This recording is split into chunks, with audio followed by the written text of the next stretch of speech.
Here's an AMI This Week shortcut with Chris Vallée. John and Susan Reddins are ODSP recipients and advocates for the disability community, fighting for an increase to ODSP monthly allowances. Our rent is over $1,200 a month. ODSP only provides $799, if that.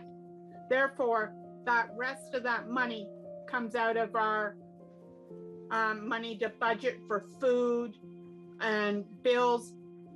We've cut back on everything, and we're still struggling big time. In 2019, an estimated 600,000 homes in Ontario experienced food and housing insecurity. The Ottawa Hunger Report, published that same year by the Ottawa Food Bank, estimated that 60% of its clients use social assistance like ODSP as their main source of income. That number has only risen during the pandemic. The vulnerable sector is very, very tired of struggling monthly. It's taken a toll on them. It's taken a toll out of me. Income is the issue that causes food insecurity. So there are many people who are just not making enough on social assistance to be able to make ends meet.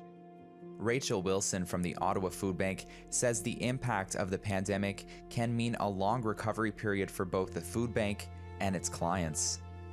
That is the biggest challenge right now, is understanding and being able to project what the long-term effects will be and what the economic recovery will be here in Ottawa. Ottawa is very lucky in that the federal government is one of our major employers in the city, but there are many people who rely on the local and small business economy here in Ottawa. We know in 2008, after the recession, it took about 2 years for the food bank numbers to peak.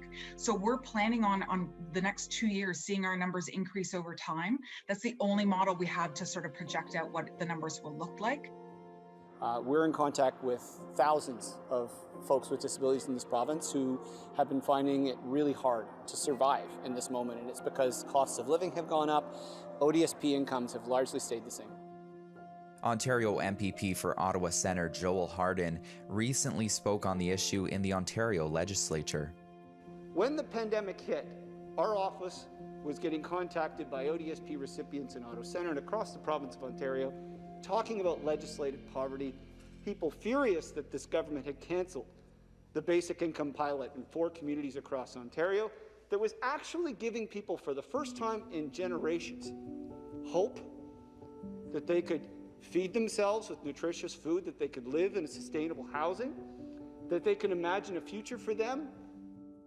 He shares that getting more money into the hands of ODSP recipients will not only reduce food insecurity, but also put less strain on organizations that are being heavily relied on.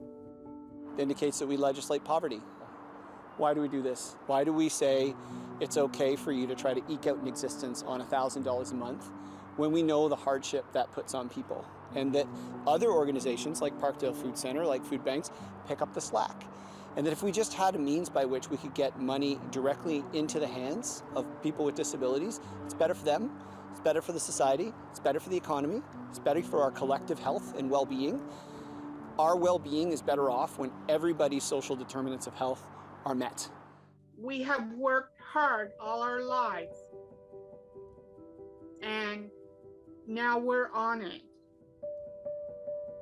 Not that we want to be, but for medical reasons only.